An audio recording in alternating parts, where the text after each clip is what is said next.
আমন্ত্রণ ব্যবসা বাণিজ্য আর অর্থনীতির খবরাখবর নিয়ে নিউজ 24-এর নিয়মিত আয়োজন বিজনেস আওয়ারে। শনি থেকে বৃহস্পতিবার দুপুর 1টায় প্রচারিত হচ্ছে এই অনুষ্ঠান। আয়োজনে থাকছে দেশ বিদেশের ব্যবসা বাণিজ্যের সবশেষ খবর ও খবর বিশ্লেষণ। এছাড়াও আছে শেয়ার বাজার ও মুদ্রা বাজারের আপডেট। পুরো সময় আপনাদের সাথে আছি আমি মুরসালিন হক জুনায়েদ। এনবিআর সদস্যদের সাথে আলোচনায় বসছে সরকার। আজ সন্ধ্যায় সচিবালয়ে এই বৈঠক অনুষ্ঠিত হবে। বুধবার বিদ্যুৎ, জ্বালানি ও খনিজ সম্পদ মন্ত্রণালয়ের এক বিজ্ঞপ্তিতে একথা জানানো হয়েছে। বিজ্ঞপ্তিতে বলা হয়, ব্যবসা বাণিজ্য, শিল্প, বন্দর ও রাজস্ব আদায় কার্যক্রম গতিশীল রাখতে গঠিত উপদেষ্টা পরিষদ কমিটি এই বৈঠকের আমন্ত্রণ জানিয়েছে। এদিকে বুধবার সচিবালয়ে বিদ্যুৎ, জ্বালানি ও খনিজ সম্পদ উপদেষ্টা মোহাম্মদ ফাউজুল কবির খানের সভাপতিত্বে কমিটির প্রথম সভা অনুষ্ঠিত হয়েছে। সম্প্রতি এনবিআর অচল অবস্থা চলাকালীন গেল 29 জুন এই কমিটি গঠন করে সরকার।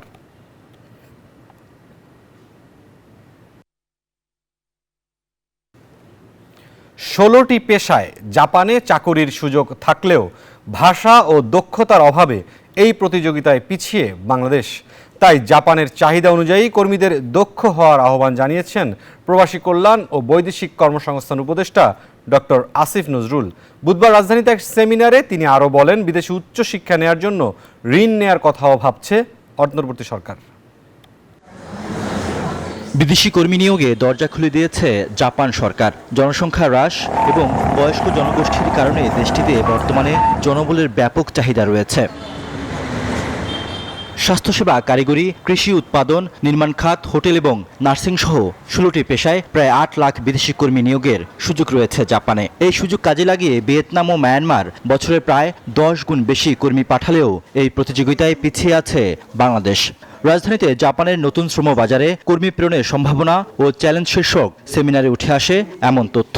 আমরা দেখতে পাচ্ছি যে 2022-এ আমরা এসএসডব্লিউ, যেখানে নার্সিং এবং অন্যান্য স্কিলস, আমরা মাত্র 103 জন লোক পাঠাইছি। 2023-এ পাঠাইছি 145। টেকনিক্যাল ইন্টার্নে আমরা পাঠাইছি 300, 700 এরকম। আমরা টেকনিক্যাল ইন্টার্ন টার্গেট করবো 40,000, আমরা স্টুডেন্ট ভিসা টার্গেট করবো 30,000। সেই ধরনের লক্ষ্য নিয়ে যদি আমরা আগাই তাহলে কিন্তু আমরা বছরে 1 লক্ষ লোক পাঠাতে সক্ষম হব। সেমিনারে প্রধান উপদেষ্টার আন্তর্জাতিক বিষয়ক বিশেষ দূত লুৎফি সিদ্দিকী বলেন, জাপানে লোকবল বাড়াতে দুই দেশের মধ্যে সমন্বয় দরকার। এই যে ডকুমেন্ট ট্যাম্পারিং করা হয়, সার্টিফিকেট ট্যাম্পারিং করা হয়, আমরা ধরে নিয়েছি যে এটা ইটস নরমাল, তো করতেই হবে। এইসব করে কোনোভাবে বিদেশে যেতে পারলেই হলো, তারপরে দেখা যাবে। এটার জন্য আমাদের কালেকটিভ পানিশমেন্ট একটা হয়। আপনারা যে জাপানি ভিসা, ভিএফএস এর কথা বলছেন, এটা নিশ্চয়ই পিছনে কোনো কারণ আছে। ভুয়া সার্টিফিকেট, ভুয়া ব্যাংক অ্যাকাউন্টের statement. So we need to look at it holistically. প্রবাসী কল্যাণ ও বৈদেশিক কর্মসংস্থান উপদেষ্টা বলেন, চাহিদা অনুযায়ী কর্মীদের দক্ষ হতে হবে। ব্যাংক লোন গ্যারান্টির ক্ষেত্রে আমার কাছে মনে হচ্ছে স্টুডেন্ট ভিসার ক্ষেত্রে চিরন্তন যে সমস্যা, 10 লাখ টাকা থাকতে হবে ব্যাংকে 3 বছরের জন্য, এটা একটা বিরাট সমস্যা। এটা নিয়ে কি করা যায় দেখি, কোনো ব্যাংক তাদের গ্যারান্টি হতে পারে, সেটা সম্ভব কিনা চিন্তা করবো, অ্যাক্টিভলি পার্সু করবো। এক প্রশ্নের জবাবে উপদেষ্টা জানান, কর্মী পাঠানোর বিষয়ে মালয়েশিয়া ও বাংলাদেশের মধ্যকার সমঝোতা স্মারক সংশোধন করার চেষ্টা করবে অন্তর্বর্তী সরকার। ওনারা যে এমওইউটা স্বাক্ষর করে গেছে, এমওইউ মানে চুক্তি, এই চুক্তি আমাদের উপর একটা আপনার বোঝার মতো হয়ে দাঁড়িয়েছে। আমরা এটাকে পরিবর্তন করার চেষ্টা করছি। মধ্যস্বত্বভোগীদের কারণে সৌদি আরব সহ মধ্যপ্রাচ্যের দেশগুলোতে 6 থেকে 7 লাখ টাকা খরচ হয় বলেও মন্তব্য করেন ডক্টর আসিফ নজরুল। রিয়াদ সুমন, নিউজ 24, ঢাকা। দর্শক, এবার আমাদের নিয়মিত সংবাদ বিশ্লেষণের পালা। আজকের বিষয়, বাড়ছে রেমিটেন্স, প্রবাসী শ্রমিকের সুরক্ষা বাড়বে কবে। আমাদের দুজন অতিথি আজ যুক্ত আছেন আমাদের অনলাইন প্ল্যাটফর্মে। আমরা অতিথিদের সাথে পরিচয় করিয়ে দিতে চাই। Refugee and migratory movements research unit রামরুর নির্বাহী পরিচালক ডক্টর তাসনিম সিদ্দিকী এবং বাংলাদেশ বায়রার প্রাক্তন মহাসচিব আলী হায়দার চৌধুরী। আমরা দুজনকেই আমন্ত্রণ জানাতে চাই আজকের বিজনেস আওয়ারে। আমরা আলোচনা শুরু করব ডক্টর তাসনিম সিদ্দিকী, আপনার মাধ্যমেই। প্রথম যে প্রশ্নটি, আমরা প্রতিবেদন ধরে যদি আলোচনা শুরু করি, একটি বিষয় বলা হচ্ছে যে ব্যাংক থেকে যেই ঋণের তথ্য দেওয়া হয় সেটি জাল থাকে এবং আরও বেশ কিছু প্রতিবন্ধকতা থাকে, তথ্যগত বিষয় মূলত। এই জায়গাটির কারণে একটি বড় বাধা বাংলাদেশের যে প্রবাসীদের বাইরে যাওয়ার ক্ষেত্রে যারা যেতে ইচ্ছুক, এই জায়গাটির আসলে সমাধানের পথ কোনো কিছু আছে কিনা, কারণ এই চর্চা আসলে লম্বা সময় ধরে এবং বর্তমানেও কিন্তু এটি শুধুমাত্র যে মধ্যপ্রাচ্যের জন্য প্রযোজ্য তা নয়, উন্নত বিশ্বের যেসব রাষ্ট্রে যাচ্ছেন প্রবাসীরা তাদের জন্য প্রযোজ্য। কোনো সমাধানের পথ আছে কিনা? আসলে রাষ্ট্রকে অ্যাকাউন্টেবল করা ছাড়া এটার তো কোনো গত্যান্তর নেই। এই যে আমরা বলছি যে যেন সব দোষী অভিবাসীদের, অভিবাসীরা যারা বিদেশ যেতে চান, কাগজ নকল করছেন, তারা বিভিন্ন রকমের জিনিস যেগুলো দিচ্ছেন সেগুলো ফেক, এই যে কথাটা, এই কথাটাকে আমি দেখব উল্টো দিক থেকে। এই ফেক ডকুমেন্টগুলো তৈরি হয় কিভাবে? তৈরি হয় কিন্তু রাষ্ট্রের সহযোগিতায়, আমলাতন্ত্রের সহযোগিতায়। তাহলে আমরা যখন রিফর্ম চাচ্ছি রাষ্ট্র ব্যবস্থায়, তাহলে তো সেই আমলাতন্ত্রের রিফর্ম চাচ্ছি, সেই পলিটিক্যাল প্রসেসের রিফর্ম চাচ্ছি, যেটা দিয়ে এই ধরনের কাগজ তৈরি করা যাবে না, এবং এই ধরনের কাগজ তৈরি হলে তাকে দৃষ্টান্তমূলক শাস্তির আওতায় নিয়ে আসা হবে। কিন্তু আমার যে সিস্টেমটা এখনো আমি খেয়াল করছি, সেই সিস্টেমের ভেতরে আইনের শাসনটা আমি আজও আনতে পারিনি। সুতরাং এই যে জায়গাটায় আমরা বলছি দোষটা কাগজ প্রডিউস কর, কাগজ দেয়ার, আমি বলবো না, এই কাগজে যে রাষ্ট্রীয় সহযোগিতা এগুলো তৈরি করায় সেই জায়গাটাই তাকাতে হবে। এবং আমরা যদি সেই জায়গায় তাকাই, আমরা এটা বন্ধ করতে পারবো না এমন কিন্তু নয়। এই ফেক কাগজ দিয়ে যখন ইউরোপ আমেরিকাতে অ্যাপ্লাই করা হয়, তখন কিন্তু সেগুলো রিজেক্টেড হয়, অর্থাৎ তারা দেখে বের করে ফেলেন যে এগুলো ঠিক কাগজ নয়। তাহলে অন্য জায়গার ক্ষেত্রে আমার রাষ্ট্র কেন এটা বের করতে পারবে না যে এটা ফেক কাগজ? তো জায়গাটা খুব, আমি বলবো না সম্ভব নয়, সম্ভব, তবে রাষ্ট্রের সামগ্রিক একটা সদিচ্ছা এখানটায় আসা প্রয়োজন। ডক্টর তাসনিম সিদ্দিকী, এই কাগজগুলোর পরামর্শ যারা দিয়ে থাকেন, বিভিন্ন প্রতিষ্ঠান রয়েছে এই ধরনের প্রসেসিংয়ের কাজ করেন, ব্যবস্থাপনার কাজ করেন, তারাই কিন্তু মূলত আসলে এই ধরনের পরামর্শগুলো দেন, কখনো কখনো কাগজ তারা জোগাড় করেও দেন। সেক্ষেত্রে আসলে সেই প্রতিষ্ঠানগুলোর দায়বদ্ধতার জায়গা আছে কিনা? অবশ্যই রাষ্ট্র দায়বদ্ধ করবে, মানেই হচ্ছে যে এক আমলাতন্ত্র যেরকম ব্যাপারগুলোকে আটকাবে এবং আটকিয়ে তখন এই যে প্রতিষ্ঠানগুলো এই কাজটা করছে তাদেরকে শাস্তির আওতায় আনবে। হ্যাঁ, শাস্তির আওতায় আনার দায়িত্বটা তো রাষ্ট্রের, আমলাতন্ত্রের। তো সুতরাং আমলাতন্ত্র এবং যে কাজটা করছে উভয়ই কিন্তু সমভাবে দোষী। জি, ডক্টর তাসনিম সিদ্দিকী আমাদের সাথে থাকবেন। আমরা যেতে চাই Bangladesh association of international recruiting agencies বাইরার প্রাক্তন মহাসচিব জনাব আলী হায়দার চৌধুরী, আপনার কাছে আমাদের আজকের বিষয়ের যে প্রশ্নটি সেখানে একটু দৃষ্টি আকর্ষণ করতে চাই। আমাদের জুন মাস পর্যন্ত, অর্থাৎ সবশেষ যে গেল অর্থ বছরের যে তথ্য, $31 বিলিয়ন কিন্তু আমাদের রিজার্ভ ছাড়িয়েছে, এটি রেকর্ড, এবং রেমিটেন্সের যে ধারাবাহিকতা সেটি কিন্তু বেশ ইতিবাচক অবস্থায় রয়েছে। কিন্তু যেটি বলা হয় যে আসলে যারা প্রশিক্ষণ নিয়ে বিদেশে যান, এই যারা আছেন সেখানে এর পরিমাণ 2%-র নিচে এটি বলা হয়ে থাকে। আসলে এখানে প্রতিবন্ধকতাটা আসলে কোন জায়গাটিতে?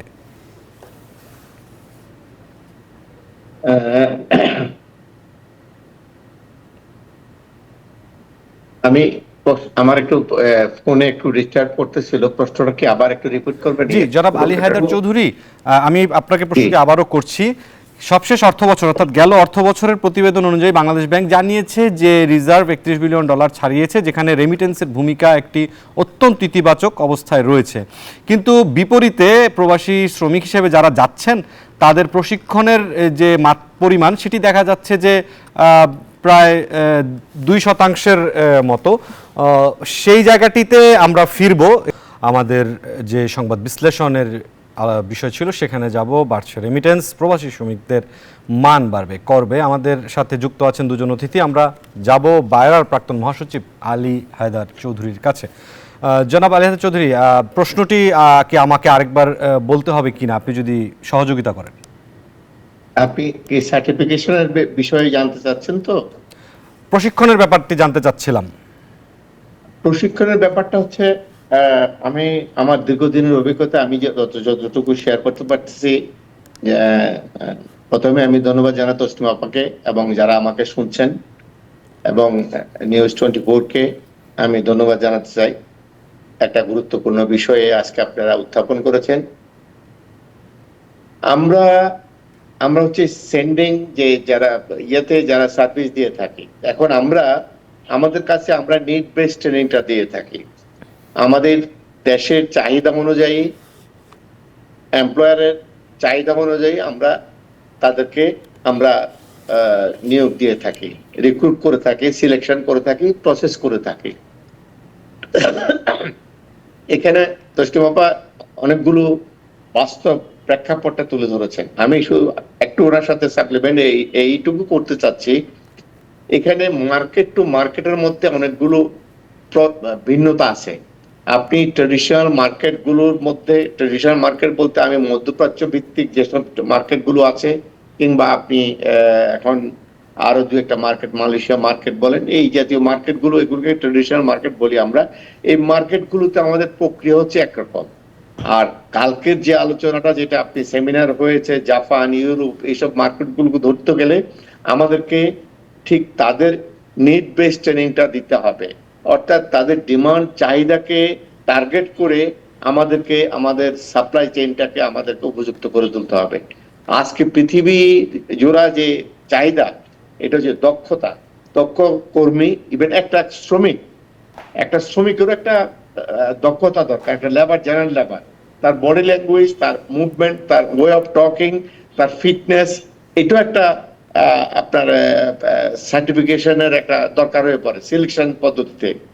সুতরাং দক্ষতার বিকল্প দক্ষতাই। সুতরাং দক্ষ মানব শক্তি গড়ার জন্য আমাদের কাজকে চিন্তা করতে হবে। আর পৃথিবী জোড়া যে চাহিদা, সেটা হচ্ছে কি দক্ষ মানব সম্পদই আমাদের এখন চাহিদাটা বেড়ে গেছে। এবং বাংলাদেশে একমাত্র দেশ যে এই সমস্ত পৃথিবী জোড়া যে চাহিদাটা, সেটা একমাত্র বাংলাদেশই পূরণ করতে পারে। আমরা কালকের সেমিনারে জাপানের যে চাহিদাটা, সেই চাহিদাটা নেপাল অনেক লোক পাঠালেও তাও মানে জাপানিদের ইনফরমেশন, গভর্নমেন্টের ইনফরমেশন হচ্ছে যে একমাত্র বাংলাদেশেই তাদের যে চাহিদাটা আছে, ওখানে ডেমোগ্রাফিক যে ডিভিডেন্সটা আছে, সেটা একমাত্র বাংলাদেশই পারে। কারণ বাংলাদেশের সাপ্লাই চেইনটা হচ্ছে অনেক বড়।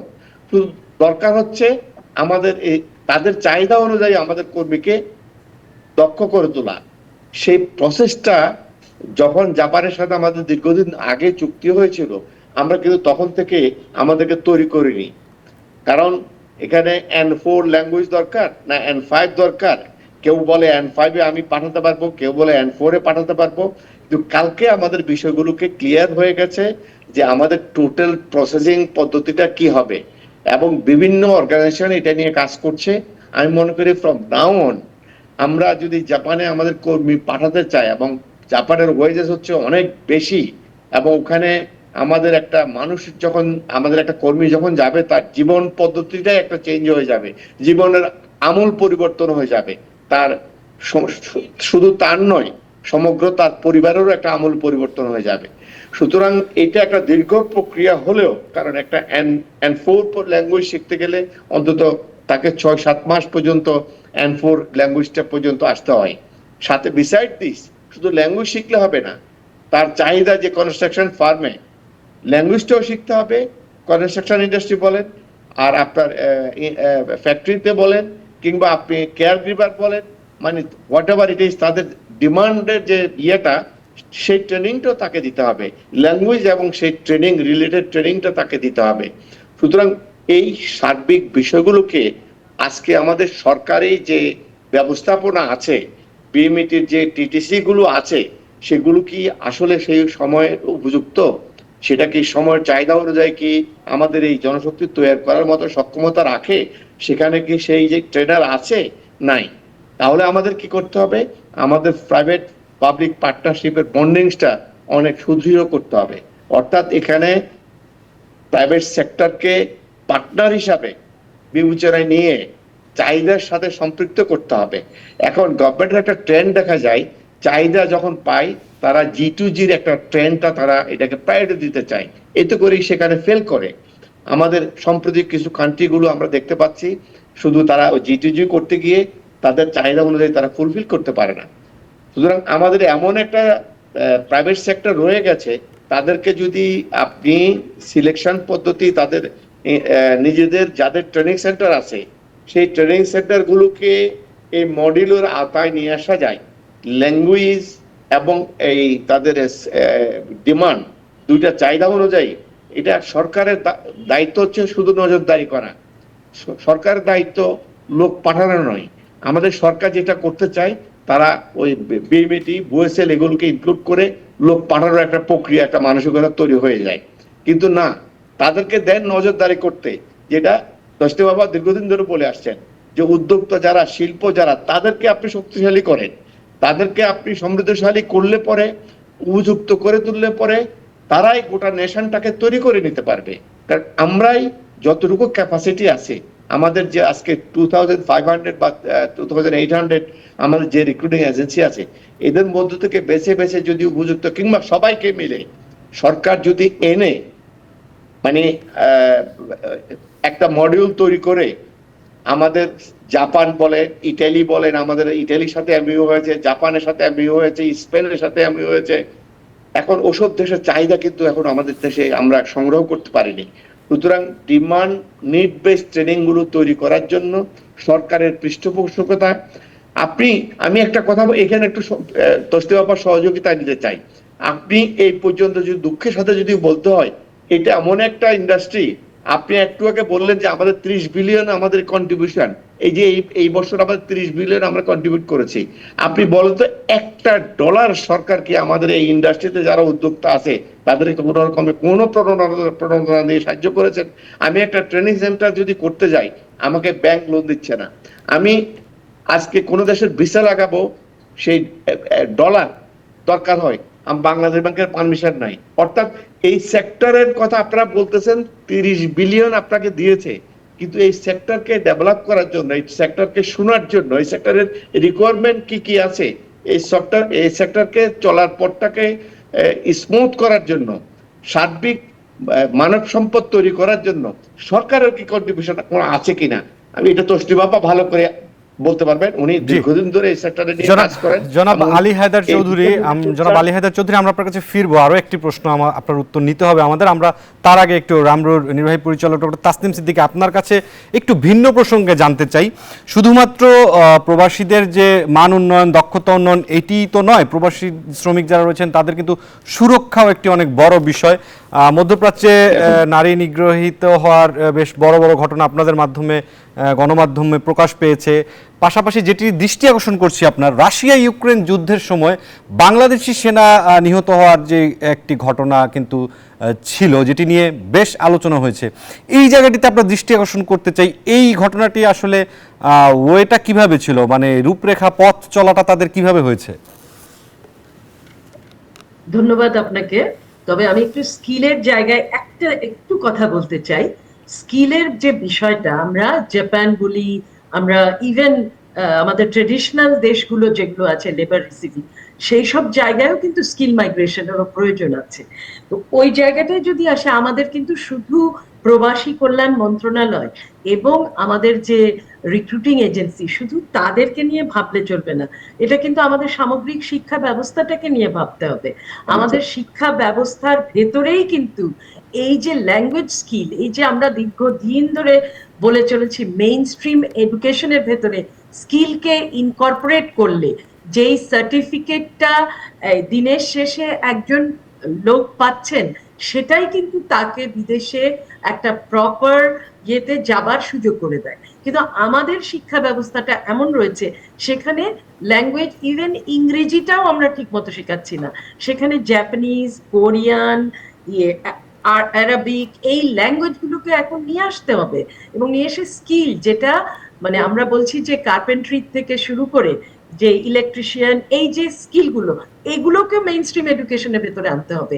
ইউরোপ এবং ইয়েতে যে স্কুল ব্যবস্থা, সেখানে কিন্তু এগুলো মেইন স্ট্রিমে ম্যাট্রিকের পরে যারা আর পড়তে চান না, তারা এসব স্কিল নিয়ে এগিয়ে চলে যান। এবং তাদের কাছে সার্টিফিকেটটা থাকে। আমরা সেটা করছি না, বরং আমরা এই যে বিএমইটির যে স্কিল ট্রেনিং সেন্টারগুলোর দিকে তাকাচ্ছি, সেখানে অর্ধেক পজিশনের লোক নেই। 40টা নতুন ট্রেনিং সেন্টার তৈরি হয়েছে, তাতে রেভিনিউ বাজেট থেকে কোনো অ্যালোকেশনই দেওয়া হয়নি লোকের। পুরনো ট্রেনিং সেন্টারগুলোর থেকে লোক নিয়ে 2-3 জন দিয়ে এগুলো চালানো হচ্ছে, যার ফলে আমরা স্কিলড হিউম্যান রিসোর্স তৈরি করতে পারছি না, লোক পাঠাতে পারছি না। অন্যদিকে রিক্রুটিং এজেন্সিও যে ভিসাগুলো আনেন, তারা মূলত কিন্তু চেষ্টা করেন যেই আনস্কিল ভিসাগুলোকে কেটার করতে। স্কিল ভিসা দিতে গেলে যে পরিমাণ কাজ তাদেরও করতে হবে, তাদেরও সেই জায়গাটা কিন্তু একটা ঘাটতি রয়েছে। তো এই পুরো ঘাটতিটাই পূরণ করার ব্যাপার আছে, এবং তাহলেই কিন্তু স্কিল মাইগ্রেশন, জাপানিজ মাইগ্রেশন, এসব সমস্ত কিছু হবে। আর রাশিয়ার ব্যাপারটি আপনি তুললেন, এটি অত্যন্ত গুরুত্বপূর্ণ একটা ব্যাপার, যে আজকের বিশ্বটা এমন হয়ে দাঁড়িয়েছে যে এইসব রাষ্ট্রগুলো, এই রাশিয়া বলি বা আজকে যে কোনো দেশই আমরা চিন্তা করি, উন্নত দেশগুলো কিন্তু আর নিজে যুদ্ধ করতে চাচ্ছে না, অন্য দেশের লোকগুলোকেই তারা প্রাণঘাতী জায়গাগুলোতে এগিয়ে দিচ্ছে। এবং আজকে রাশিয়া ইউক্রেন ওয়ারে সেই ঘটনাটাই আমরা দেখছি। যেটা হয়েছে যে আমাদের এখান থেকে যারা বিদেশে যেতে চান, তাদেরকে বলা হচ্ছে যে তোমাদেরকে ইটালি পাঠানো হবে বা অন্য কোথাও পাঠানো হবে বলে, তাদেরকে হয়তো বা ভিজিট ভিসা বা ভিসা দিয়ে সৌদি আরবে পাঠানো হয়েছে, হজের ভিসা দিয়ে পাঠিয়ে সেখান থেকে তাদেরকে রাশিয়াতে পাঠানো হয়েছে। রাশিয়াতে পাঠানোর পরে সেখানে রাশিয়ার যে মানে ওই ধরনের যে শ্রেণী রয়েছে, মধ্যস্বত্বভোগের শ্রেণী, তারা এদেরকে তখন কন্ট্রাক্ট সই করাচ্ছেন যে তোমাকে এই দেশের সিটিজেনশিপ তুমি পাবে, এই বছরের জন্য $1,00,000 বেতন তুমি পাবে, সব ঠিক আছে, কিন্তু তোমাকে এই আর্মিতে জয়েন করতে হবে। এবং সেই আর্মিতে জয়েন করে এদেরকে ওই এলাকাগুলোতে নিয়ে ফেলে দেওয়া হচ্ছে যেগুলো রাশিয়া দখল করেছে ইউক্রেনের হাত থেকে। সেখানে তারা থেকে যাচ্ছে ওইটা পাহারা দিতে। পরবর্তীতে ইউক্রেন যখন এসে ওই জায়গা আবার পুনর্দখল করতে যাচ্ছে, যেভাবে মেরে ফেলছে, সমস্ত মানুষ একেবারে লাশে পরিণত হচ্ছে। তাইলে অভিবাসনের ভেতর দিয়ে এই যে যুদ্ধে নেবার প্রক্রিয়া, সরকারকে এখন খুব দ্রুত এই জায়গায় নজর দেওয়া উচিত। এবং অ্যাওয়ারনেস ক্যাম্পেইন, যেটা টেলিভিশনে প্রত্যেকটা জায়গায়, তোমাকে যদি মানে রাশিয়ায় কিন্তু আমাদের বাজার খুলেছে, সেখানে প্রায় 3,000-এর মতন লোক গত 2 বছরে গেছে, এই বাজারটাও কিন্তু নষ্ট হয়ে যাবে, যেটা কাজের জন্য যাচ্ছে। আর এগুলো হচ্ছে যুদ্ধের যে ব্যাপারটা, সেটা মার্সিনারির মতন করে এদেরকে ওই সেনাবাহিনীতে যুক্ত করা হচ্ছে। অত্যন্ত বিপজ্জনক একটা ব্যাপার। এবং আপনি যদি সেই মায়ের কান্নাগুলো শোনেন, যে তারা, এবং ছবিগুলো দেখেন, এই ছেলে পেলের ছবি, যারা ওখানে গেছে, বলছে যে আমি তো যুদ্ধ করতে আসিনি, আমাকে এখানে এইভাবে ফেলে দেওয়া হয়েছে। তাহলে সরকারকে একদিকে যেরকম যারা এই কাজের সাথে যুক্ত, তাদেরকে যুক্ত করতে হবে। যেই সব আনস্ক্রুপুলাস রিক্রুটিং এজেন্সি, সব রিক্রুটিং এজেন্সি এই কাজ করে না, এবং ট্রাভেল এজেন্সি যারা এই কাজ করছে, যেরকম একটা রিক্রুটিং এজেন্সিকে বোধহয় ধরাও হয়েছে, বা ট্রাভেল এজেন্সিকে, এদেরকে দৃষ্টান্তমূলক শাস্তির আওতায় আনতে হবে।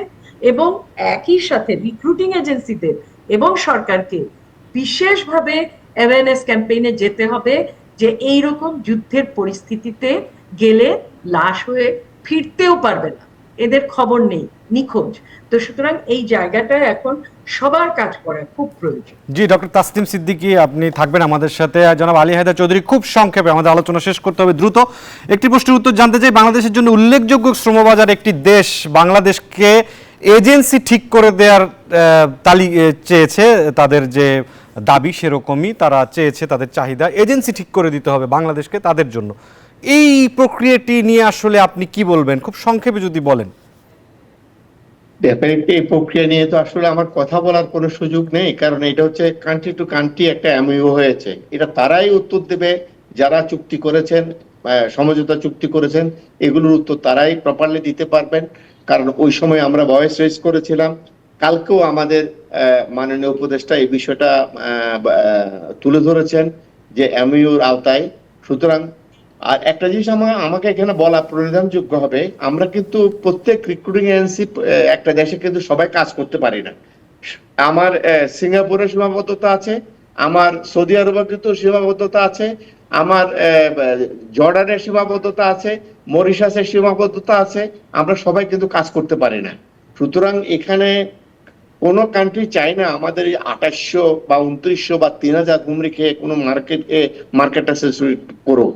এখন আমি যেখানে যে কান্ট্রি যেটাই বলো, আমি সর্বপ্রথমে যেটা বলবো, দেশের স্বার্থ এবং শ্রমিকের স্বার্থ, লেবার প্রোটেকশনটা, লেবার রাইটটা প্রোটেক্ট করে আমার কর্মী পাঠানোর প্রক্রিয়াটা রাষ্ট্র করুক।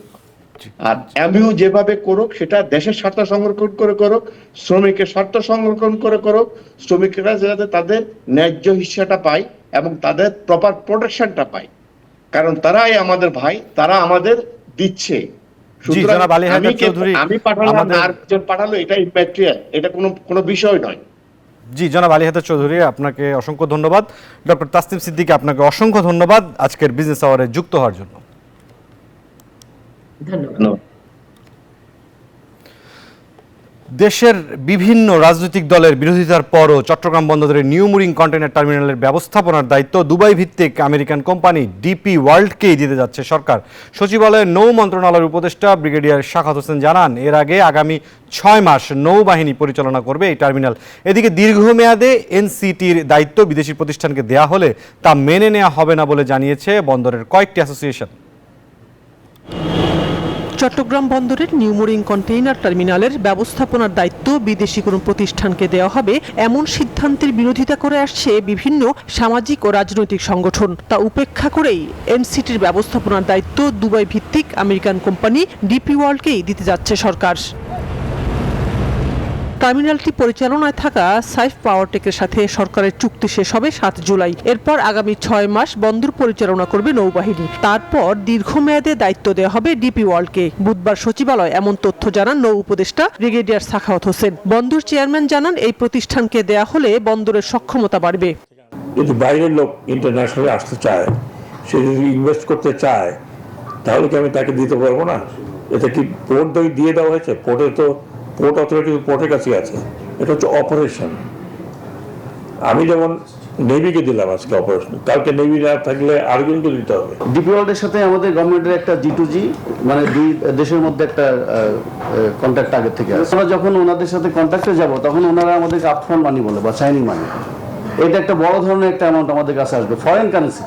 দেশের ক্ষতি হবে এমন কোনো চুক্তি সরকার করবে না বলে জানান ব্রিগেডিয়ার শাখাওয়াত। আমাদের যে বলা হচ্ছে পোর্ট নিয়ে যাবে, বিদেশিরা আসতেছে, এটা আমার মনে হয় হয়তো কোনো স্বার্থ আছে লোকজনের, যে এরা আসলে আবার ওই স্বার্থ পুরো হবে না। আমরা স্টাডি না করে, না বুঝে, না শুনে কোনো কাজ করতে যাচ্ছে না। নৌবাহিনীকে 6 মাসের জন্য এনসিটির দায়িত্ব দেয়াকে সাধুবাদ জানালেও দীর্ঘমেয়াদে বিদেশিদের দায়িত্ব দেওয়ার বিরোধিতা করছে বন্দরের কয়েকটি অ্যাসোসিয়েশন। সরকারের দফতরকে জানাতে চাই, কোনো বিদেশি কোম্পানিকে এই বন্দরের দায়িত্ব যাতে কোনোভাবে দেওয়া না হয়, কারণ সেটা এই চট্টগ্রাম থেকেই সবচেয়ে বেশি রিয়েট হবে। আমরা চাচ্ছি যে বন্দর কর্তৃপক্ষ তাদের নিজস্ব ব্যবস্থাপনা এবং নিজস্ব জনবলগুলোকে সঠিকভাবে পরিচালিত করে যেন বন্দর পরিচালনা করে। বন্দর পরিচালনার দায়িত্ব বন্দর কর্তৃপক্ষের হাতে রাখার দাবি জানিয়ে তারা বলেন, বন্দর কেন্দ্রিক সিদ্ধান্ত স্টেক হোল্ডারদের সাথে আলোচনার ভিত্তিতেই নিতে হবে। শানাজি ইয়াসমিন, নিউজ 24, ঢাকা। দর্শক, বিজনেস আওয়ারের সময় হলো একটি বিরতির। ফিরবো শেয়ার বাজার ও মুদ্রা বাজারের খবর নিয়ে, সাথেই থাকুন। আবারও স্বাগত জানাচ্ছি বিজনেস আওয়ারে। শিল্প সুরক্ষায় নজরদারি বাড়ানো সহ অসাধু দাপট বন্ধ করতে না পারলে দেশীয় শিল্পকে টিকিয়ে রাখা সম্ভব হবে না। এতে বড় আকারে রাজস্ব সম্ভাবনা নষ্ট হওয়ার পাশাপাশি বৈদেশিক আমদানি নির্ভর হয়ে উঠবে কসমেটিক্স খাত। বৃহস্পতিবার সকালে রাজধানীর কারওয়ান বাজারে beauty products manufacturers of Bangladesh আয়োজিত কসমেটিক্স ও স্কিন কেয়ার শিল্প খাতের রপ্তানি সম্ভাবনা এবং ভেজাল ও নিম্নমানের পণ্য আর নয় বিষয়ক সেমিনারে এসব কথা বলেন বক্তারা। তারা বলেন, রাতারাতি মোটা অঙ্কের টাকা হাতানোর জন্য আমদানিতে মিথ্যা ঘোষণা, শুল্ক ফাঁকি এবং বাজার সিন্ডিকেট ভাঙতে কসমেটিক্স পণ্যের উপর জাতীয় রাজস্ব বোর্ড যে নতুন শুল্ক নীতি করেছে তা প্রতিরোধ করতে মরিয়া হয়ে উঠেছে অসাধু আমদানিকারকরা। তাই প্রশাসন ও সুবিধাভোগী ব্যবসায়ী সিন্ডিকেটের দুষ্টু চক্র ভাঙতে সরকারকে কঠোর অবস্থানের আহ্বান জানিয়েছেন সংশ্লিষ্টরা।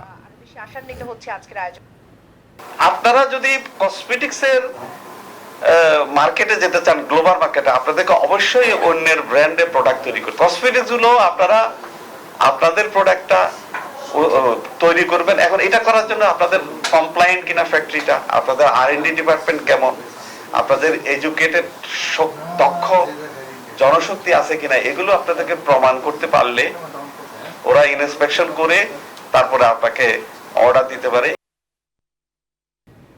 এবারে শেয়ার বাজারের খবর।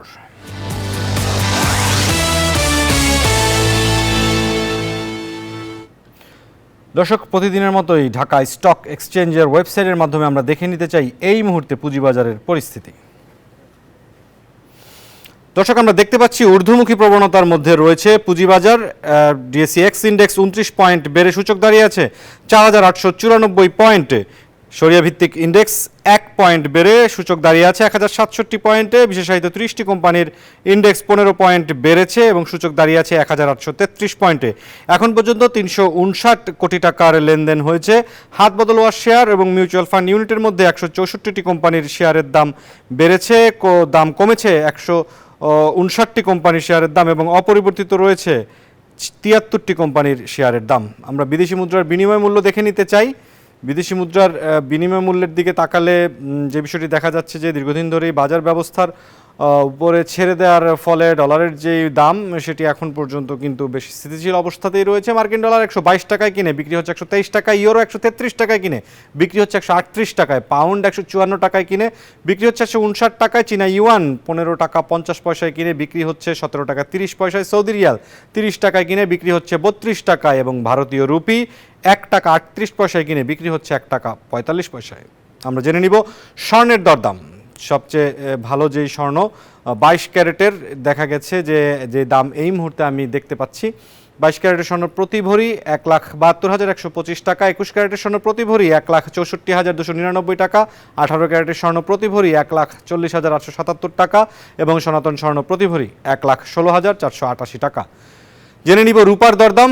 রূপার দরদামের ক্ষেত্রে যেই বিষয়টি দেখতে পাচ্ছি যে সবচেয়ে ভালো যেই রূপা আছে 22 ক্যারেট সেটি প্রতি ভরি 2,811 টাকা, 21 ক্যারেটের রূপা প্রতি ভরি 2,683 টাকা, 18 ক্যারেটের রূপা প্রতি ভরি 2,298 টাকা, এবং সনাতন রূপা প্রতি ভরি 1,726 টাকা।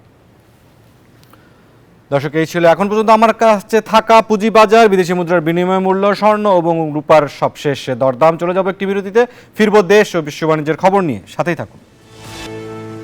আবারও স্বাগত বিজনেস আওয়ারে। দর্শক, এবারে জনপদে শিল্প ও বাণিজ্যের খবর।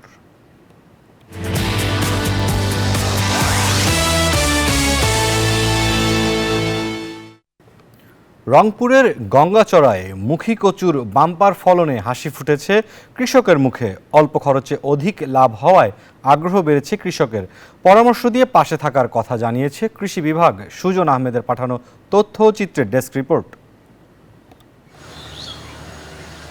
বিস্তীর্ণ এলাকা জুড়ে সবুজ ক্ষেত, মুখী কচুর চাষ হচ্ছে রংপুর গঙ্গাচড়ায়। এরই মধ্যে বাজারে উঠতে শুরু করেছে কচু। মুখী কচু চাষের উপযুক্ত সময় চৈত্র মাস। এরপর বৃষ্টি হলেই গজায় চারা, তখন শুরু হয় ক্ষেত পরিচর্যার কাজ। ফসল সংগ্রহ শুরু হয় আশ্বিন কার্তিক মাসে। অল্প বিনিয়োগে অধিক লাভ এবং বিনা কীটনাশকে চাষ হওয়ায় আগ্রহ বাড়ছে কৃষকের। লাভ আসে, আর এই কচুর খরচ খুবই কম, এর যত্ন কম। কচুটাতে লাভ বেশি হয়, এটা খাটনি কম, ওষুধ দেওয়া লাগে না, পানি দেওয়া লাগে না, গরু ছাগল খায় না। একটা কচু গাছেই 500 গ্রাম 800 গ্রাম থেকে 1 কেজি পর্যন্ত কচু হয়। তো এটা আমাদের জন্য, বিশেষ করে কৃষকের জন্য খুবই লাভবান একটা ফসল। ভালো ফলন ও দাম পেতে কৃষককে পরামর্শ দিয়ে যাচ্ছে কৃষি বিভাগ। কৃষি বিভাগ থেকে এটার কারিগরি পরামর্শ প্রদান অব্যাহত রয়েছে এবং ভবিষ্যতে এটা রপ্তানির জন্য আমাদের পার্টনার নামে একটা প্রকল্প রয়েছে। সেই পার্টনার প্রকল্পের মাধ্যমে আমরা বিদেশে যেন লতি কচু এগুলোকে রপ্তানি করতে পারি, বা এই ধরনের গ্যাপের প্রদর্শনী, গুড এগ্রিকালচার প্র্যাকটিসের প্রদর্শনীর মাধ্যমে আমরা রপ্তানির রোড ম্যাপ তৈরি হয়েছে এবং সেটা রপ্তানি কার্যক্রম গঙ্গাচড়া থেকে ইনশাল্লাহ শুরু হবে। এবছর গঙ্গাচড়া উপজেলায় 50 হেক্টর জমিতে মুখী কচু চাষ হয়েছে। কচুতে রয়েছে প্রচুর ভিটামিন, খনিজ, পটাশিয়াম, সালফার ও আয়রন, যা মানবদেহের জন্য অত্যন্ত উপকারী। আলহাদি খান, ডেস্ক রিপোর্ট, নিউজ 24। কলার মোচার চপ বিক্রি করে ভাগ্য বদলেছে সাতক্ষীরার শাহজাহান আলীর। মাসে আয় করছেন লাখ টাকা। এই টাকা দিয়েই করেছেন বাড়ি ও চালিয়েছেন ছেলেমেয়ের পড়ালেখার খরচ। বিস্তারিত মনির ইসলাম মনির তথ্যচিত্রে ডেস্ক রিপোর্টে। সাতক্ষীরার শাহজাহান আলী কলার মোচার চপ বিক্রি করে মাসে আয় করছেন লাখ টাকা। শুরুটা 2018 সালে। অত্যন্ত সুস্বাদু এই ভিন্ন স্বাদের রেসিপির চপ তৈরি করে তিনি সাতক্ষীরায় আলোড়ন সৃষ্টি করেছেন। এরপরেই ঘুরে যায় তার ভাগ্যের চাকা। কলাগাছ থেকে সরাসরি কলার মোচা সংগ্রহ করে তা দিয়ে তিনি সাতক্ষীরা বাইপাস সড়কের সিটি মার্কেটের সামনের একটি দোকানে এই চপ বিক্রি করে থাকেন। আমি এখানে 18 সাল থেকে বিক্রি করছি 5 টাকা করে পিস। এই মোচা বিক্রি করে আল্লাহ দিলে আমি অনেক স্বাবলম্বী। শাহজাহান আলী প্রথমে গাছ থেকে কলার মোচা সংগ্রহ করেন। পরে মোচার লাল খোসা ছাড়িয়ে তা থেকে কলার ছোট ছোট ফুল ও সাদা জালি অংশ নিয়ে কুচি কুচি করে কেটে ফেলেন। এগুলো দিয়েই তৈরি করেন মোচার চপ।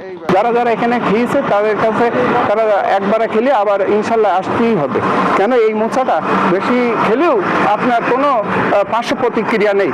তার দোকানে বিভিন্ন স্থান ও জেলা শহর সহ দূর দূরান্ত থেকে কলার মোচার চপ খেতে আসেন বহু মানুষ।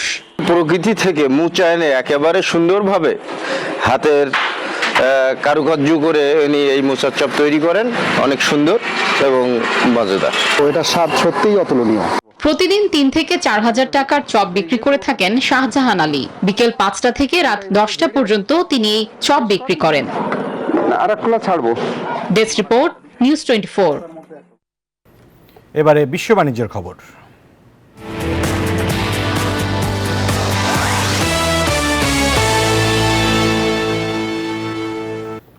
ভিয়েতনামের সঙ্গে নতুন এক বাণিজ্য চুক্তিতে পৌঁছেছে ট্রাম্প প্রশাসন। এই চুক্তিতে ভিয়েতনাম থেকে আমদানি করা পণ্যের উপর 20% শুল্ক আরোপিত হবে। বৃহস্পতিবার এ তথ্য জানিয়েছে বিবিসি। গেল এপ্রিলে ট্রাম্পের ঘোষণা করা পাল্টাপাল্টি শুল্ক নীতির আওতায় ভিয়েতনাম থেকে আমদানি করা পণ্যের ওপর 46% শুল্ক ধার্য করেছিল যুক্তরাষ্ট্র। আসছে সপ্তাহেই এই শুল্ক কার্যকর হওয়ার কথা ছিল, তবে শেষ মুহূর্তে এসে ওয়াশিংটন হ্যানয়ের আলোচনার মধ্য দিয়ে কমানো হলো শুল্কের হার। নতুন এই চুক্তি অনুযায়ী যুক্তরাষ্ট্রের কোনো পণ্যের উপর নতুন করে পাল্টা শুল্ক আরোপ করবে না ভিয়েতনাম। সামাজিক মাধ্যমে এক পোস্টে এ তথ্য জানিয়েছেন খোদ প্রেসিডেন্ট ডোনাল্ড ট্রাম্প।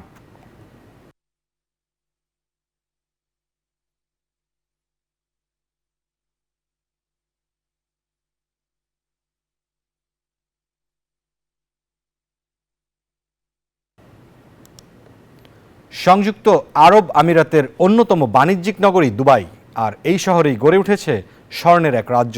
বিশ্বের সবচেয়ে বড় ও জমজমাট স্বর্ণ বাজারগুলোর মধ্যে অন্যতম দুবাইয়ের গোল্ড সুক। বছর জুড়েই এখানে ভিড় করেন দেশি বিদেশি ক্রেতা ও দর্শনার্থীরা। ব্যবসা করছেন প্রবাসী বাংলাদেশিরাও। আরব আমিরাত থেকে সিরাজুল হকের পাঠানো তথ্যচিত্রে ডেস্ক রিপোর্ট। শুধু ইউরোপ বা আরব বিশ্বের অভিযাত্রাই নন, দুবাইয়ের গোল্ড সুকে স্বর্ণ কেনাবেচায় উল্লেখযোগ্য অংশীদার হয়ে উঠেছেন বাংলাদেশ, ভারত সহ এশিয়ার নানা দেশের সাধারণ মানুষ ও প্রবাসী ব্যবসায়ী।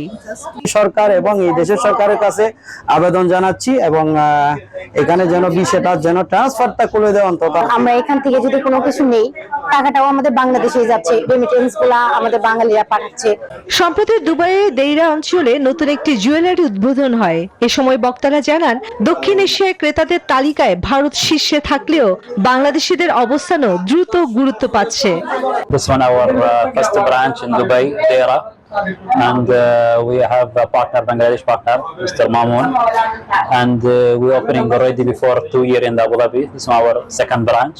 দুবাইয়ের স্বর্ণবাজার এখন শুধু গহনার কেনাবেচার কেন্দ্র নয়, এটি হয়ে উঠেছে পর্যটনেরও অন্যতম আকর্ষণ। গহনার ঝলকে বদলে গেছে গোটা এলাকার চেহারা। গোল্ডের দোকান এবং অন্যান্য ডিপার্টমেন্ট নিয়ে অনেক বাংলাদেশিরা অনেক সুনাম অর্জন করতেছে। স্বর্ণের উজ্জ্বলতায় উজ্জ্বল হচ্ছে প্রবাসীদের স্বপ্ন। আভিজাত্যের এই বাজারে বাংলাদেশিদের পদচারণা দিন দিন হয়ে উঠছে দৃপ্ত ও প্রতিষ্ঠিত। Desk report, news 24। এই ছিল বিজনেস আওয়ারের আজকের আয়োজনে। সাথে থাকার জন্য ধন্যবাদ সবাইকে।